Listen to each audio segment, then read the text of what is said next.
close to us, so let's continue to reciprocate. On that note, just a reminder, no food and drinks are allowed in the hall. We request you all again to be present at each session on time, and please keep your cell phones switched off or on the silent mode. Whilst the stage is in session and the speakers are going on with the session, to pay due respect to them, I request you all to limit your movements around the hall if it's not an emergency. Emergency exits are marked all around, and our volunteers are constantly spread across this hall to assist you. Once again, Mr. Bell is back and will come into play in all the main stage sessions. The social media tickers and handles will be displayed from time to time, so once again, please post and tweet away. To give you a quick overview of the day, we start off with a plenary session on corporates and social business, followed by, again, a very exciting Pecha Kucha session. We've got then two more plenary sessions, one on turning unemployment into entrepreneurship, which is a deep dive into the Nobin program, sports and social business. We also have the pleasure to witness the start of a very exciting partnership between YSB India and Niti Aayog. Followed by that, there are some wonderful school kids who've prepared a performance for us, and then Professor Yunus will be delivering his closing address, followed by a closing keynote by Mr. Amitabh Kant, CEO of Niti Aayog. Now, we start this day off with the plenary session, Corporates and Social Business. And to moderate the session, may I please request on stage Aarti Baig, co-founder and country director of Yunus Social Business India. Could we please have a round of applause for Aarti? To join Aarti on stage, we have Mr. Deng Fei, founder, Free Lunch for Children, China. Could we please have Deng Fei on the stage? A round of applause, ladies and gentlemen. Then we have Ms. Marie Soberan, Communication and Employee Engagement Manager for Danone Communities, to present on the Danone Communities social business.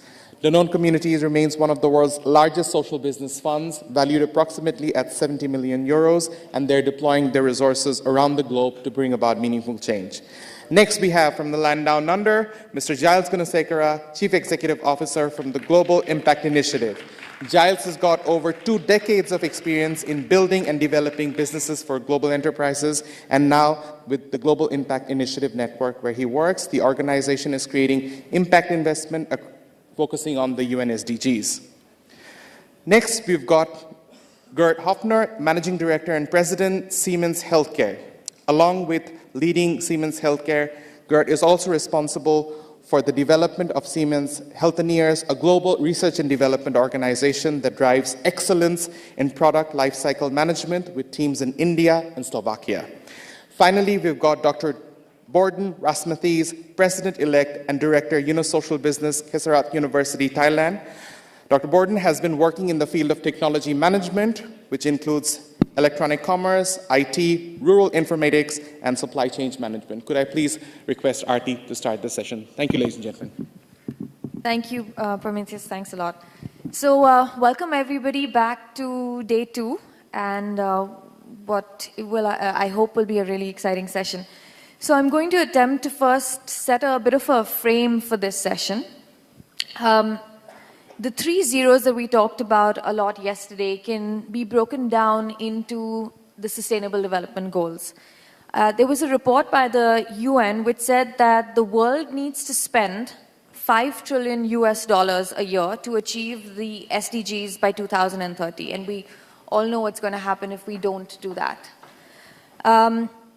India needs to spend almost 1.1 trillion a year, and most developing countries, they have a spending gap of about $2.5 trillion a year. Now, where is this money going to come from? Global philanthropy, right, which is usually where you would expect spending on SDGs to come from. Globally, these philanthropic assets are about $1.5 trillion, which spend, those are the assets, and they spend about $150 billion a year. Total development assistance in the world was about $200 billion. And so obviously this is a fraction of what is needed.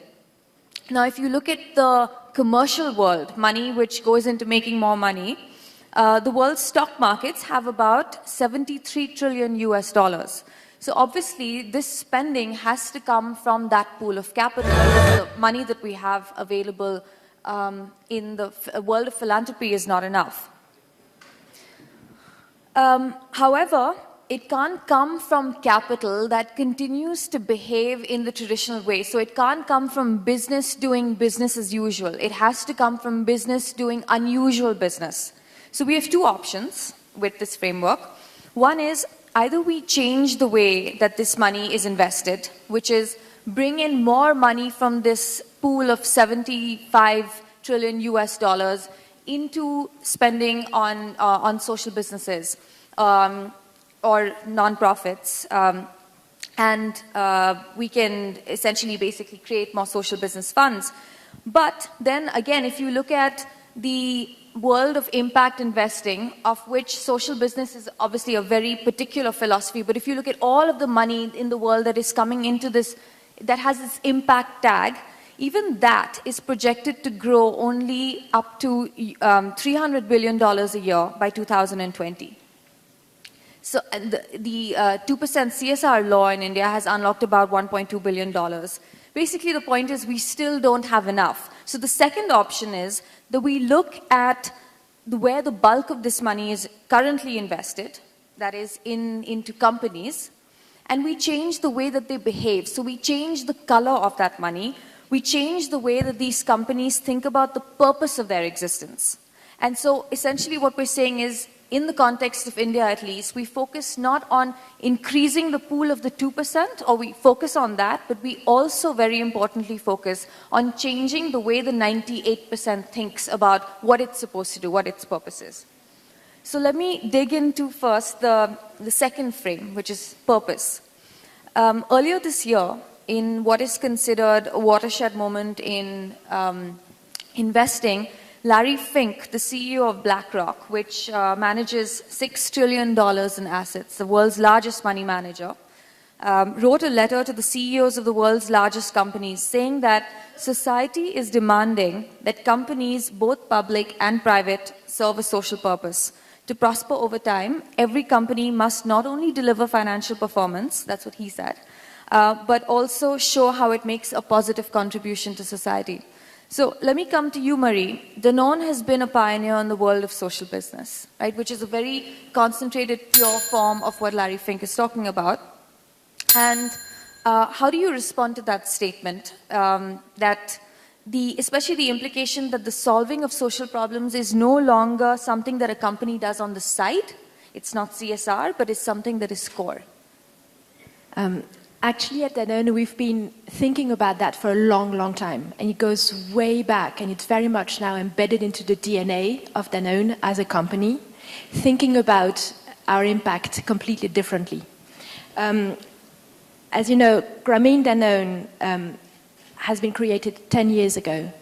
And to create that, and then to create Danone Communities, which is a fund that now has been existing for the past 10 years. Danone has been using its core resources all along and from the very beginning. Its core capabilities and putting up a whole team, it's not a small thing that we're doing on the side. It's something that's completely embedded into what we're doing at Danone, and it impacts the way the whole company thinks as well. So that's very, very important. The objective, and that's very, very clear for us, and it is how Danone wants to project itself, is using business as a force for good. And we are doing this by addressing two major issues: malnutrition, which is related to SDG number 2, and access to safe drinking water, that's SDG number 6. So these are the two battles that we want to fight, and this is where we really want to focus our impact. And the motivation, as I was saying, goes way back. It goes way back for Danone. It started in the 70s, actually, when the CEO of Danone, back then, Antoine Riboud, made what was considered a revolutionary speech. And he said, the company and the responsibility of the company doesn't stop at the factory gates. And this is how what we call the Double Project started. We have this double project of social progress as well as economic growth. And this is how Danone Communities was founded, basically, based on this principle. This has been a fantastic opportunity for us to learn new things as a corporate business. So being operating in the social business world has allowed us to innovate and to bring what we call bring the outside inside. Bring what we learn from the social business, all that innovation, all that energy, all that different way of doing business back into the corporate business and back into Danone. It's also a fantastic opportunity for employee engagement. As I was saying yesterday, we have 1,000 employees of Danone who are every year on the field working side by side with the social businesses and helping them to grow, bringing their expertise to the service of the social businesses. And it's also impacted usually the way the company is perceived outside. And I think what Emmanuel Faber said yesterday is pretty much a good illustration of that. We are doing business differently. Now it's very clear.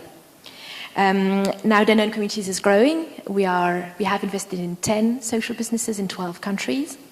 And I just wanted to reflect on something that you said yesterday during one of the panel sessions that I found very profound.